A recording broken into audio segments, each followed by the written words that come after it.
Hi, welcome everyone. It is so great to be here. This is my first Slush, and I got to tell you, I love the darkness, I love the cold, and I love the Supercell party last night. So thank you so much. It's exciting to be here. My talk today is about building billion-dollar game franchises, and it taps into my background and experience working on some of the world's biggest video game franchises of all time. And today, I want to talk about 6 key learnings or criteria that all billion-dollar game franchises share, together with some opportunities and learnings for the mobile platforms. So let's get started. As mentioned, I'm Will Kassoy. I'm CEO of AdColony. We're a high-definition video ad network working with over 70% of the top grossing developers in the App Store, like Supercell and Grand Crew. But today, I'm going to speak from my background of 20 years of marketing in the game industry. I started my career at the Walt Disney Company, working on 16-bit games like Aladdin, Lion King, and Toy Story. Later, moving to this niche PC game developer called Activision.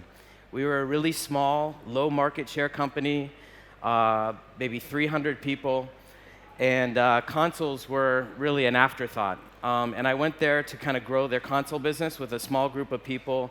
Some of the investors in the room might know Mitch Lasky, the current head of studio, Dave Stoll, myself, a number of people were part of a small group that worked with independent game developers like many of you to kind of create brands and franchises on consoles.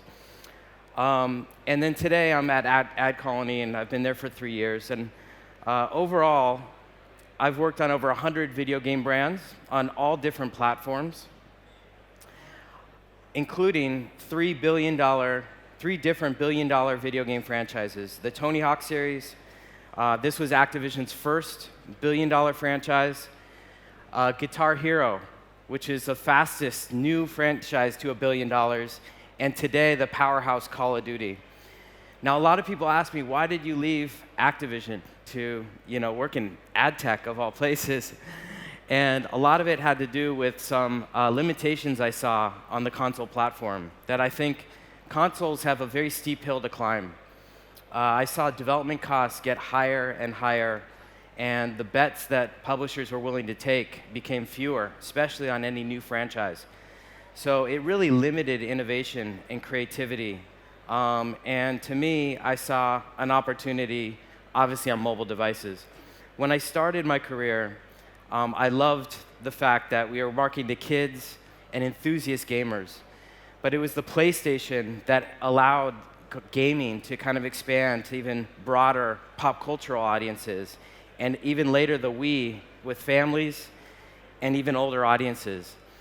Now today, I feel like social and mobile have taken a lot of this broader casual market, and consoles today seem more niche than ever before.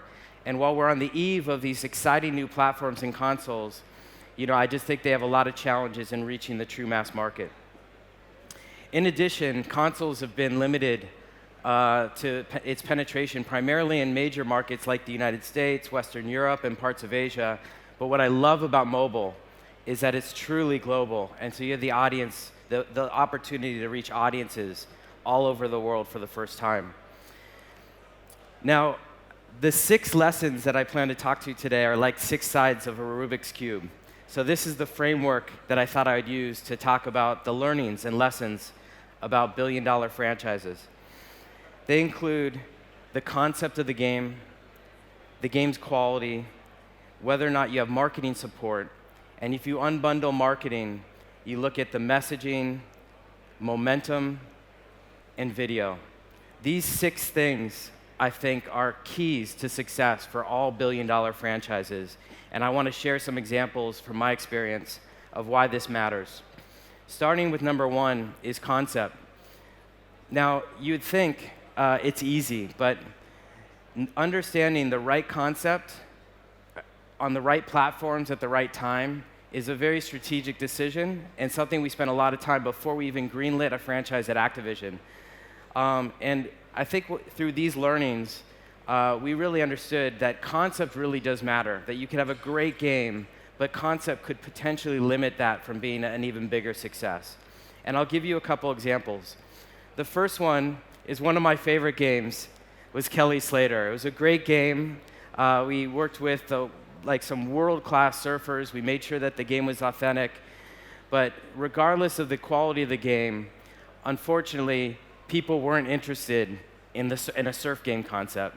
And more importantly, when reaching the broad mass market, we found that consumers were interested in buying one action sports game, and that was Tony Hawk. They wanted the best. So understanding the category and how big that category is, and whether or not your concept has broad or limited appeal is one of the key lessons for me. Another example is actually Call of Duty, that when we first launched Call of Duty, it was based in World War II. And while we were a successful title, we were a hit, we never really broke out. We were a top 10 title, but we never broke the top 5. And as many of you know, there's a huge difference from being a #1 title from being a number 6, 7, 8. So one key change that we made to the Call of Duty franchise was in 2007 when we expanded the franchise to the modern setting. And that made this franchise so much more relevant, especially to the younger generation, that it was a key catalyst to the success of this franchise today. The next criteria is quality, and probably #1 in importance. You need to have a quality game. All billion-dollar IP really start with a high-quality game. However, every high-quality game does not result in billion-dollar IP, and part of this talk is to uncover some of the reasons why. But talking about quality, quality is really important. The ability to innovate, to surprise and delight consumers, and here's my funny image of surprise and delight. I missed it. Is really a key to success. And there's no better company in the world today I see doing this than Supercell. We've been working with Supercell for over a year, and we saw something very special in their early game concepts that we knew this was a very special company. And the fact that 2 franchises have garnered the market share that they have and sustained their positions in markets all over the world is really special, but it all stems from their focus and attention on user experience and making a high-quality game. That is critically important. There's the slide. So next is marketing. So the idea that you can have a great concept and have great quality, but then don't market it, is not a successful formula. You need some level of marketing. And the best example I have is Guitar Hero. This game only sold 20,000 copies when Activision acquired this brand in 2005. And what we saw was a great concept that was broad in appeal globally. And we saw such a high affinity for this franchise and enthusiasm for the game, but there was no distribution. So we made a big bet. At the time, it seemed like a huge bet of $100 million to acquire this franchise with the idea that we could market this globally, and it became our first billion-dollar franchise. So this idea, and this kind of dates me, but if you build it, they will come, from the Kevin Costner film Field of Dreams, really doesn't apply. You really need some level of marketing support. So within marketing, I wanted to talk about the 4th criteria, and that's messaging. Today, at AdColony, we see thousands of campaigns every single month. And what I see a lot of is people marketing features. And while you could market features to your hardcore audience, it really doesn't work if you're trying to reach the mass audience. So at Activision, we spent a lot of time focusing on what is the key emotional benefit of the game, and what is the soul of the brand. We talked about this, and the concept was the unified brand idea. And some examples of this include, there's a soldier in all of us for Call of Duty. It talks to the higher level emotional benefit of the game, that anyone could be a soldier in battle. And with Guitar Hero, unleash your inner rock star. These 4 simple words really encapsulated the core essence of the brand and what the benefit was with consumer without a laundry list of features. The 5th is momentum, and what I mean by momentum is momentum marketing. We had tremendous pressure to launch big, like your day 1 sales predicted your week 1 and your whole life of product. And those dynamics are different in mobile, but even still, momentum marketing is really key for success. With any great game, it starts, and marketing campaign, it starts with your core. And your most enthusiast users, or your highest affinity users. Starting with them, they spread the word of mouth, and there's no better marketing than word of mouth. Today, I've seen the mobile industry do really well with core. I mean, they're speaking to consumers every single day, and I've even seen some good success in reaching the casual. But the challenge in mobile is really how do you reach the true mass market, and how do you penetrate consumers who might not be, gaming all the time, but they're gaming on occasion, and how can you be that brand that they play? And I think there's no better example of success than Rovio and Angry Birds. When this game came out, I was just amazed by, obviously, the innovation, the quality, and these characters. And if there's one mobile game that every consumer has heard of, it is Angry Birds. And I think very few company, or no other company, shares that position in the marketplace.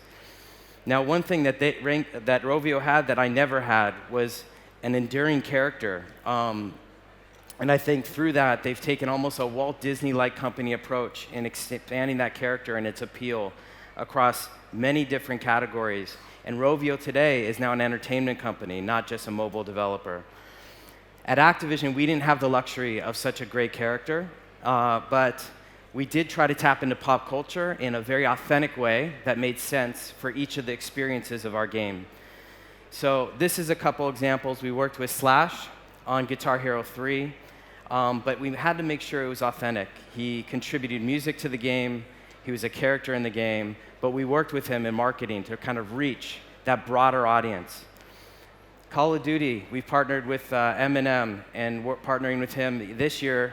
It's actually a peak of that collaboration where he actually created a song for Call of Duty, and we produced his music video. We had Megan Fox in our TV commercials, and we were actually really good in identifying celebrities in pop culture who were fans of our franchise and then working with them. So early in the Call of Duty franchise, some of the actors in The Office were fans of Call of Duty and actually, in a very authentic way, incorporated the game into the episode. Now, the last criteria is video. And I've got to say, in my experience, after word of mouth, there's nothing more powerful than sight, sound, and motion in driving consumer demand for your brand. I really didn't spend a lot of time or money with banners. Banners were kind of like reminder media. But it was truly the power of video that drove consumer demand and actually garnered a lot of our time and attention at Activision. Now, I probably spent over $250 million in paid media, 90% of which was on some form of video and a lot of TV advertising.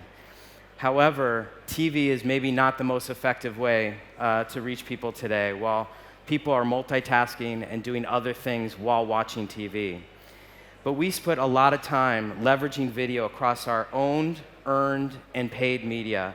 From the very reveal of the launch and talking to your community, to earned PR opportunities and social, and actually working with Apple and Google, and then paid media. Here's an example of Call of Duty and what they do on social outlets and leveraging video. This is a community of 1.8 million subscribers, but more importantly, when they release a video here, they've generated close to 40 million views.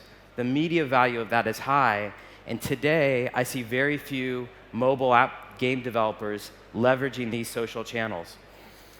Another good example, I was thrilled to see Google add video to the App Store. However, Apple today still has screenshots. So I think there's a huge opportunity to leverage video in much bigger ways in the future. Today we're using video, and I saw 2013 was a year where video came into its own, found its voice for downloads, but there's a role that we use today as well for re-engagement and driving social buzz. All in all, these are the 6 core criteria that all billion-dollar game franchises share that I've seen across my career. And hopefully these are some things that you could think about as you're developing your games. As you can tell, I'm very passionate about marketing, about the mobile category, and particularly I see some fabulous things going on right here in Helsinki that I believe that the next generation billion-dollar franchises will start right here. So thank you very much.